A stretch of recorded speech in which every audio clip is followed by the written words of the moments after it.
Jā, šis projekts ir kaut kas tik ārkārtīgi unikāls, kad es pati vēl to darot, tikai sāku apjaust to visu, bet jā, es nebaidos teikt šos vārdus, kas pašai līdz manai sapratnē nonāca. Jolanta, tev ir jāizglābj visa pasaule, bet tas nenozīmē, ka es glābju šo pasauli, bet caur šo informāciju, kas ir manī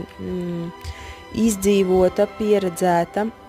novadīt viņu tālāk, un tas ir cilvēku sirdis, kas glābi šo pasauli, un šī informācija ir tik unikāla, kad šeit saliekas kopā tas, ka pasaulē ir bijis avatārs Saibaba, par Svēto Romānovu ģimeni. Te ir apvienojums visam, ko Dievs mīl, ko Jēzus caur mani jau kā mazu meitenīti ir mēģinājis parādīt.